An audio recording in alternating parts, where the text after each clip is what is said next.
quick introduction. My name is Brent Atkins. Here representing a company called Cabentry. And it's not misspelled. It's actually called Cabentry. We made up the word. It's hard to trademark the name Cabentry for a company, so we went with Cabentry. It's a cabinet order entry system, and one of the main thing I'm here to talk to you about today is how can technology enhance your business? How can it take you to the next level? We started this journey about 2 years ago, and before we get into the whole story, I do definitely want to show you kind of a 50,000-foot view of what it is that we're talking about here. So we've got a quick little commercial that we're going to show you, and then we'll get on with the rest of the presentation.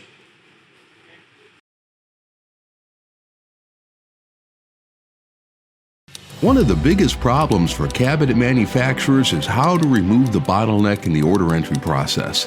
Do your customers send you cabinet orders on Word documents, complicated spreadsheets, or on handwritten notes? If you recognize this, you know the frustration of interpreting these quotes and turning them into orders. This is very time-consuming, causing a major bottleneck in the office. Not to mention avoidable mistakes leading to lost profits on jobs. It's time for something better, something easier, something faster, something smarter. Introducing Cabentry, the order entry software for custom cabinet manufacturers. Cabentry enables your customers to quote and order their own jobs and streamlines your order entry process to be more accurate and efficient. They can look through and choose the options they want for each room. You can easily add cabinets, change sizes, and add accessories. Cabentry creates an organized summary report for each job that is sorted neatly by room. Get rid of the bottleneck with Cabentry and focus on what really matters, crafting quality custom cabinets for your customers. Contact us today.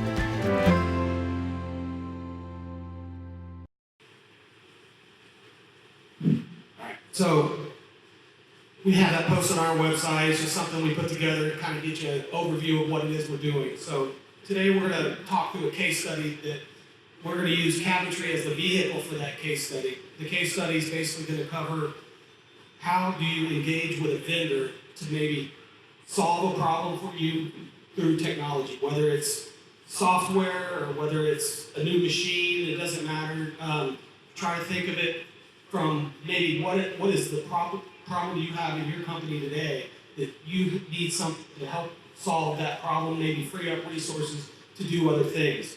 So a little background, a couple years ago, my partner, Matt Bajork, and I, we bought a distribution company. Mostly what we sell is cabinet hinges and slides, sandpaper, finish, equipment, saw stock, whatever. Something a lot for the cabinet industry. We do sell to other OEMs, but when we bought the company, it was a well-established company, been around about 38 years, very successful, great sales staff, very good group of customers, and we wanted to make sure that we didn't disrupt the business. Obviously, we were in it to be profitable, and a lot of times change of ownership, triggers customers. Hey, this is my chance to go try somebody new. I don't have this relationship anymore. So first thing we did was we went out to our customers and we started talking to them about just introducing ourselves and asking them what keeps you up at night, because we have a lot of big boys in the market that we compete against, and our value is service to our customer. We had to continue to build on that service offering. So by asking what keeps you up at night, there was two responses. One is our finish room is a bottleneck, and there's not much more I can do for you on that. But the other one that was a common thread across all of them was, our order entry process and or system is either non-existent or it's just too cumbersome. And we got things coming to us from all different directions, and none of it's standardized, none of it's optimized. And I said, you know what, I think I can help you with that. So Matt's background, he was a commercial banker. I was in information technology at various companies over the previous 20 years, building business applications to solve business problems within the companies I was at. And we kind of parlayed that, experience, and that was really good at going around and gathering up potential customers. And I was in the back room, coding and working with developers to try to get something out there for them. So Cabentry formed January 1 of 2019, and basically the way we got started was, and I'll go into much more depth on this as we get through, we had one customer that, he was the one that raised his hand and said, you know what, I'm going to invest my time. I'm going to help you guys do this because it's going to make my shop much more efficient. And I drove up to his place 4 times a week, about 45 minutes away, and I spent all day in his shop. Because I had to inject myself into his business in order to code something for him to solve his business problem. And, I didn't know anything about cabinets. I've been doing computer work for 20 years, and I had cabinets in my house. That's about all I knew. And so, from the very beginning of the catalog to the very end of the catalog, he walked me through every single SKU, every single cabinet, told me the differences between each, different modifications you can put in there, different accessories you can put in there. And, I just had to listen, take notes diligently so that I could turn all of this into some system requirements to be developed. And that was really how we started. I'll tell you the rest of the story as we go through this presentation. So, in any case study, there's different things that you want to present. First of all, problem definition. Define the problem. What is it specifically that is keeping you up at night, and what do you do today to try to solve that? So the next thing is research, right? That was me injecting myself into his business. I spent 4 months doing this so that I could understand fully exactly what needed to be done. Because if you short yourself on research and development, then you have a lot of mistakes and a lot of rework down the line. And that's the one thing you don't want to avoid. Proper planning gives you proper execution.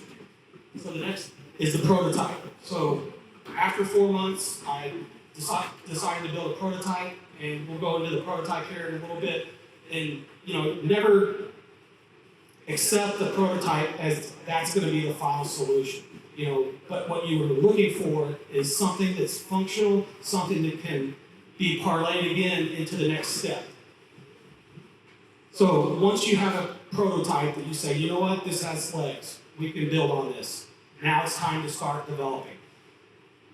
And then once you develop, put a good plan together to launch with your customers or within your business.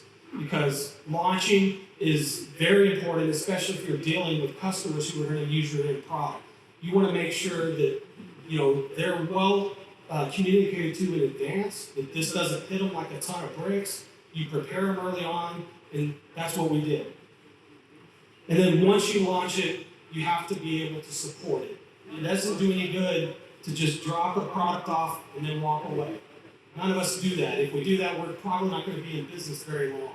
So it's very important that you continue to support your customer or your internal staff long after launch. So now we're going to break down each one of these. So for the problem definition, as I mentioned, we made customer visits during our JIS purchase. That's Jasper Industrial Supply, by the way. And that common problem was the order entry process. We were made aware that, sometimes we get orders that come in on this chicken scratch paper faxed to us that we can barely read. And if I just go build off of that, I'm going to make a lot of mistakes. And nobody really does that. They'll go through it and they'll try to confirm what people did. But perhaps they had a paper catalog of yours and they were looking up this SKU number. And if you've ever seen some of these catalogs, it's a big matrix of numbers based on width and height across. And it's easy to pick the wrong number whenever you're looking at a catalog. But they write it in here, so as a cabinet shop owner, I have to go through every single, and this, by the way, order was 22 pages long. All right, they have to go through every SKU, make sure they pick the right price, and if they didn't pick the right price, we got to correct it, and we got to communicate back to them, and it is just a very cumbersome back and forth process. It's obviously not very efficient. Or you could have a Word document like this, and then you have to rekey it into something of your own, but you still got to check it for correctness. Make sure that it's accurate, because basically at the end of this acknowledgement cycle. Once you confirm that this is the order that I'm going to build, you sign off on it, they sign off on it, you're committed to that. And the cabinet designers and dealers, they're going to, catch every mistake you make because they're looking at it with a fine-tooth comb. You may not catch all their mistakes, and at the end of the day, you're going to be eating those losses. So we made sure that we took all the costly mistakes out of it because everything's automated, everything's, basically using a calculator without you having to do it yourself. So you can actually trust what the order is when it comes across. Doesn't mean they didn't pick the wrong thing sometimes, but they didn't pick the wrong price. And the shipment delays, this back and forth, next thing you know, you're starting to back up your lead times and you're 12 weeks out, 14 weeks out, 16 weeks out. And then the customer walks away to somebody who's 6 weeks out. So now that we've defined the problem, we start the research process. So one of the things that I made sure I did, it wasn't just going and sitting with the customer and talking through a catalog. I walked the shop floor with him. He was showing me how they're actually manufacturing the product, how they're doing this particular modification, because it was very important that I fully understood that so that whenever we put this together, that it actually works the way they work.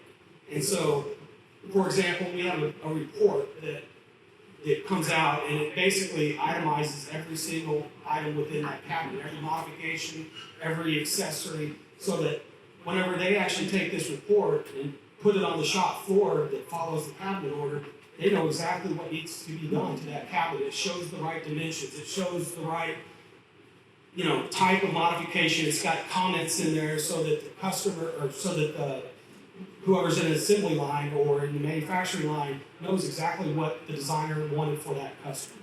So, more information is better than less information, and that's where we're going with this. And then from this, we got the requirements for the software. So now that the research is complete, we have to build a prototype. And for those of you, and I see a few of you here that have already stopped by the booth and we've shown demos to, this was actually the first version of Cabentry, which we laugh at now, but at the time we were like, man, this thing really works. It was built in Excel with a Visual Basic background, back end, I should say, and you could still build your rooms, room profiles, cabinets, price them okay, but there were problems with this. Yes, it was functional, but it lacks security, right? So if you're having somebody build you a pricing program and you're in a cutthroat industry like this where, you've got 50 competitors all around you, any one of those designers can just, and I'll give you an example. I went down to Florida for actually the gentleman who, this whole prototype, and we were looking at dealers there and trying to find new dealers, and there were 50 dealers within a mile and a half of each other for cabinets in Florida. It was amazing. I thought I was going to be traveling all over the place because I looked it all up. I had them in a list. I put a route together, and I was like, man, I can actually walk this thing, But, it's very important that you understand that whatever you give to your dealers, you want to secure, because a designer at this one shop may get disgruntled, goes 2 shops down, has your book, can compete with you much better because they know everything that you're doing and how you do it and how you price it. Not only do they know your book, they can use your book against you. They can price in your book and then just give it to another manufacturer. So it's very important that whatever it is you do, you protect yourself. It protects us, essentially, for having the security on it too, from a licensing perspective. And it's a win-win for both the manufacturer and the vendor. So now that we've got a prototype, it took us about 3 weeks, and it's important to build that prototype quickly. If you just jump right into development of your solution or implementation of your solution, then you're going to miss out on a lot of things. You want to make sure that that prototype is done quickly, and then once yes, this is something we want to do, now we can invest. So that's exactly what we did. We invested in a team. We've got 3 primary coders, a couple of implementation partners, and also we got a graphics design expert, Cabinet Vision CAD design expert, so that we could make this thing go full circle. And we met with the supply vendors. That was really important. So Grab a Shelf, Bloom, Timberwolf Forest Products, Element Designs. We were in the executive meetings with the CEOs of each one of these companies and their marketing staff. And we wanted to make sure that we had all of the literature that goes into their products, because and we wanted, not only wanted it, we wanted it in advance. The artwork, the graphics, everything.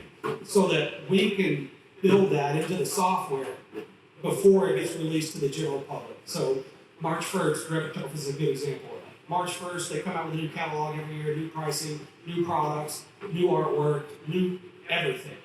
And they give it to us now on February 1st, so we can prepare it for the software and deploy it to our customers, so that as soon as the new catalog comes out, their software is up to date. And that's a service we provide as part of our subscription.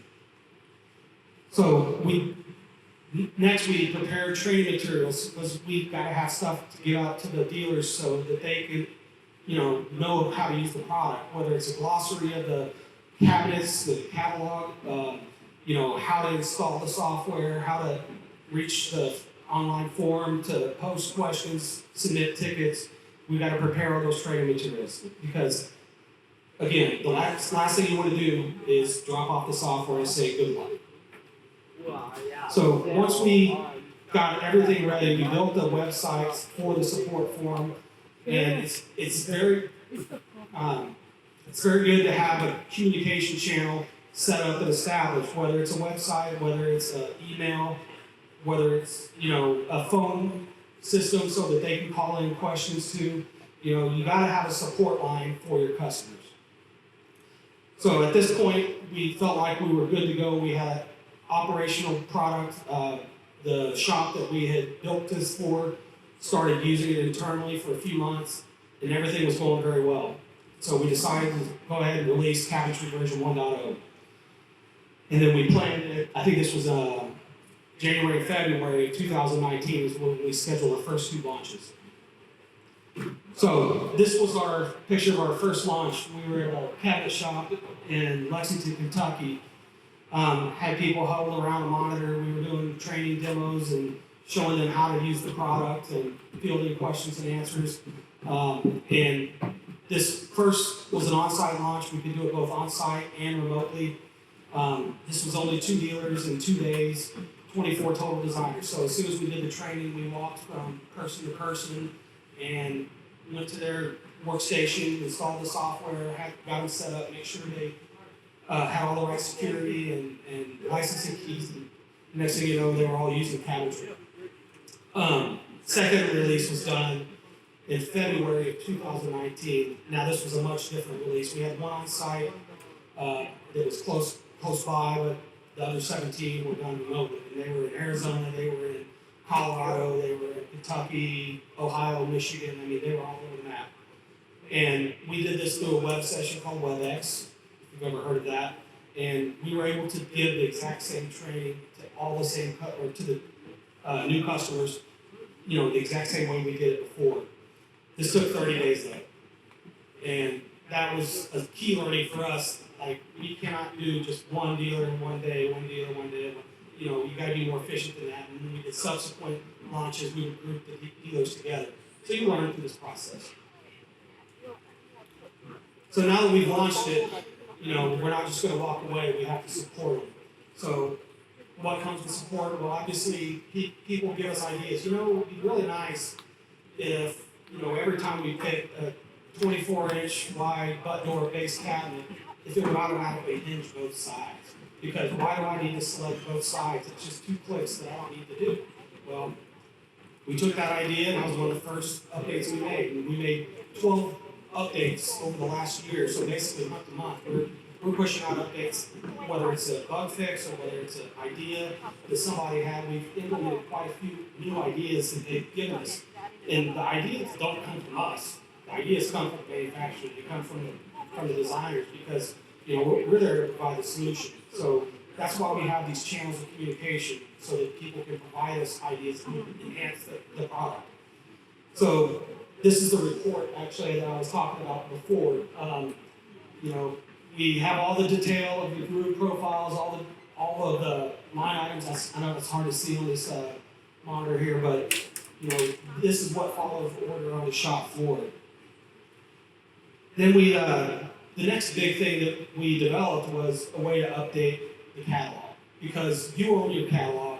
However, when we first launched this product, for you to get an update to your catalog, you would have to submit requests to us to change it, and then we're going to send you a bill. And I didn't want that. I didn't want to nickel and dime my customers. So what we did was we built this updater so that they can maintain their own catalog and they can push it out to the customers themselves. And it saves them money and it saves them time, because if they submit a request to me, I may not be able to drop everything I'm doing and do it right away. So they can do it real time for themselves.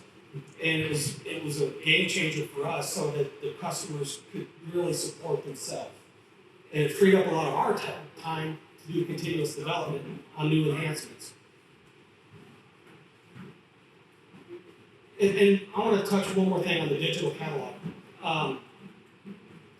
A lot of you may have catalogs, books, something like that you give to your customers, and that they price out of, or quote out of, or order out of.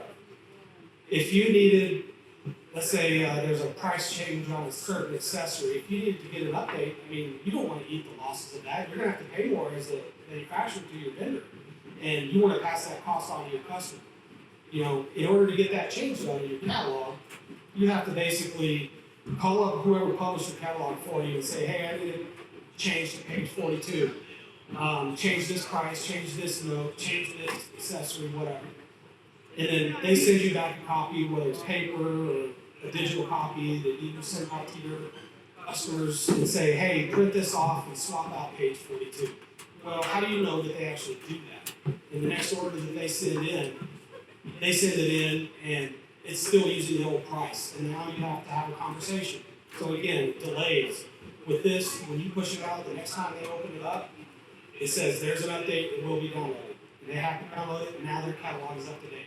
So that was really a good transformation that we made within the way you deliver your catalog to your customers.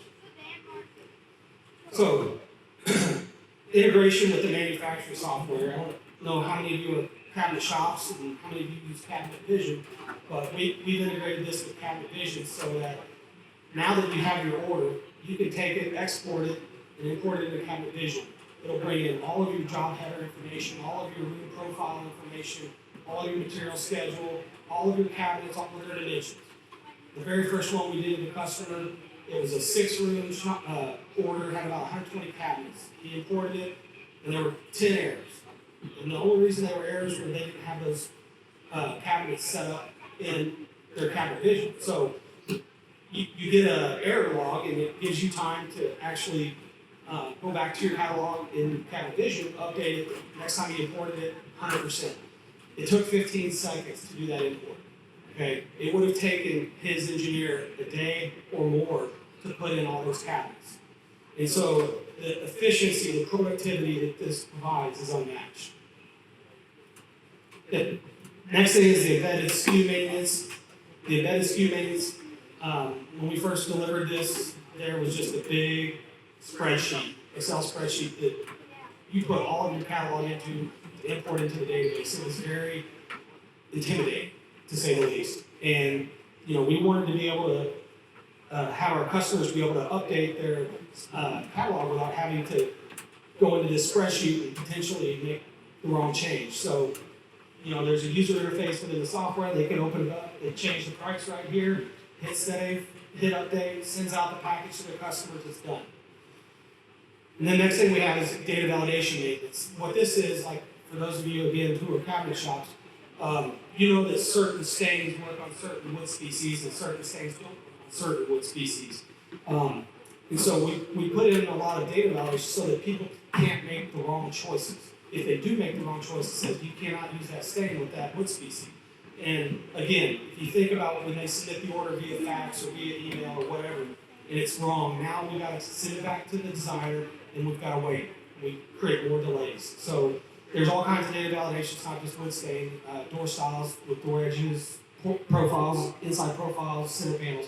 We've got all that data validation in place so that none of those mistakes are made. And then we added some cloud-based licensing so that, the security, we talked about that earlier on.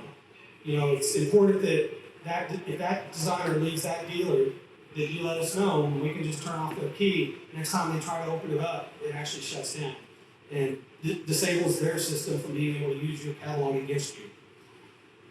So, any case study needs, let's see the results. And it's really important. Go ahead and read some of this too, because it's hard to read back there, I'm sure. Quoting jobs used to take one full-time employee and one part-time employee 65 hours per week. But now it only takes one part-time person 20 hours per week to quote our jobs. So we freed up 45 hours. We freed up a full-time employee to go work on something else that's more important or some other bottleneck that we have. I was spending 40 hours plus a week quoting, and now less than 10 hours a week quoting and reviewing quotes. It has let me spend more time in other areas than I need to run the business. Cabentry has more than met our expectations. Cabentry is changing our lives one day at a time. And I say that sounds dramatic, but it's not.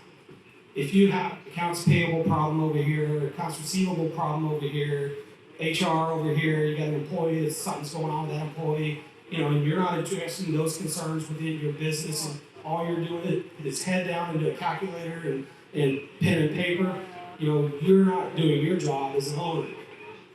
And it stresses you out.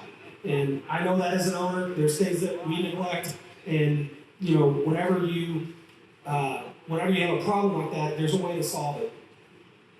Cabentry has been a great addition to our order processing procedure. Cabentry has allowed us to increase turnaround time from order to acknowledgement. That manufacturer had a 4-week lead time. So by the time they acknowledged the order back to the dealer had already forgotten about that job. And sometimes they even thought you forgot about it, and they went to another manufacturer and said, never mind, and you lost that business. So this makes you more efficient in that. They were at 4 weeks. I think they're around 8 weeks now, and their goal is to get to within 3 to 5 days. Lastly here, Cabentry this is a big one, but it's a good one. Cabentry has enabled us to become more profitable by allowing us to take on smaller jobs and a reduction of scrap and rework by increasing order correctness the first time. Cabentry has created a 66% productivity gain in both the quoting and design for manufacturing processes. Most importantly, there are much less stressful communications with our customers now due to the transparency Cabentry gives us to the order. Now, 3 parts to this. Number 1, it's more profitable because they take on jobs that they used to turn down. Why do they turn them down? Well, it's a $7,000 job, and I'm going to spend 8 hours talking to the designer. It's just not worth my time. Okay. Well, the designer just plugs it in, sends it to him. He spends 20 minutes reviewing it, and I'll go get that $7,000 job. The next part, 66% productivity gain. So he's got somebody that's reviewing orders, and once they review the orders, they hand it over to engineering, and they do all the design in cabinet vision, or they're drawing it on graph paper, whatever it is they're doing. With the cabinet vision integration that they put in, they now save 2/3 of the time it takes to get from order entry all the way through the shop floor, or to the shop floor, I should say. So major productivity gains. And then less stressful communications. There's nothing that's gray. There's nothing that's vague. Your catalog is your catalog. Your dealer sees it. They can't really argue the pricing because it's set. It's not like you came back and said that cabinet is $250, and they said, well, it's $225. It's all there. They can't argue it.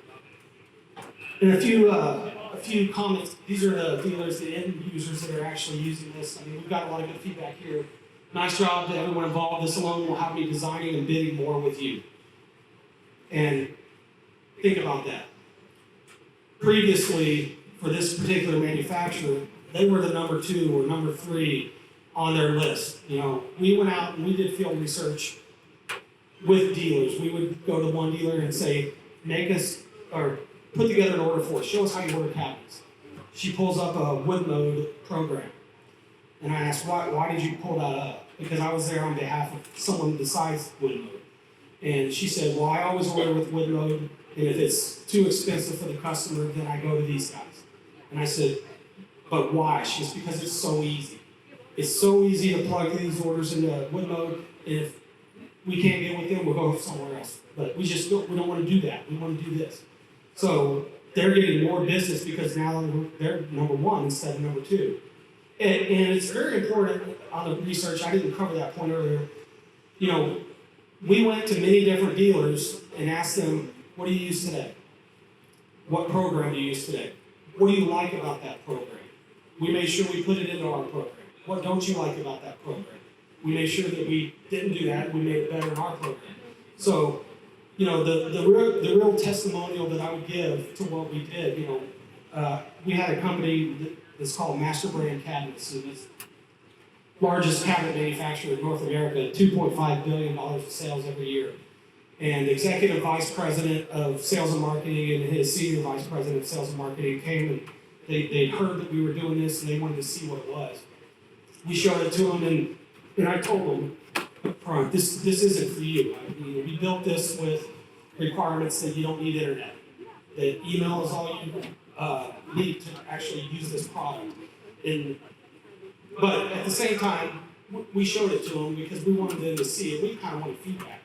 So they looked at it and they said, you know, we have 10 vendors over the last year that we brought in to show their product. This is hands down better than anything we've ever seen. And that was, we were like, wow, it's a good compliment. And then the next day, you know, they said, well, we're not going to buy it, but we'll pay you for some of your ideas because we have to have that. We're going to build it ourselves. And, you know, we looked at them and said, you know, thank you very much, but we don't need your money. They bought us lunch. This is good enough. But you're validating what we did. And, you know, if the largest manufacturer of cabinets in the world thinks we did a great job, then I think we did a pretty good job.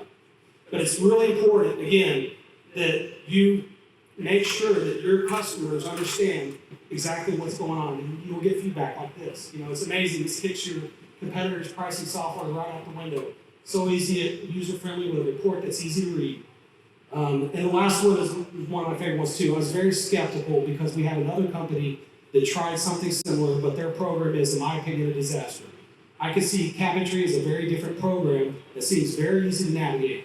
I'm very excited about the features that allow you to pull up notes on the cabinets as well as the PDF icon for many of the accessories. So, you know, there's a lot of skeptics out there. Hey, I have to learn something new. It's going to be painful up front. You know, when you introduce change to anybody, there's going to be discomfort. There's going to be dissension. You just have to say, I'm going to swallow my pride. I'm going to support them, and eventually I'm going to turn them. And we've seen that. You know, we've seen people that were the biggest critics become our biggest fans. And you just have to stay in front of them, keep forcing, you know, the communication lines open so that they can see the value that's coming to your process and theirs. So I want to reemphasize, you know, I know I talked a lot about cabinetry, but what I want you to understand is there is a way. I showed you the case study, proper definition all the way through support. You know, keep that in mind whenever you're trying to solve your next business problem, and don't be afraid to go find an expert. You know, not an expert in your industry, but an expert in maybe finding a solution. And it's well worth your time, it's well worth your money, and at the end of the day, you're going to pick yourself because you're going to get back what's one of the most valuable things, and that's time. And we are at booth 443. If you would like to see a demo, please come by. We appreciate you coming out today. If you have any questions right now, please feel free to ask. Come down after the seminar. I do have some brochures down here. And thank you.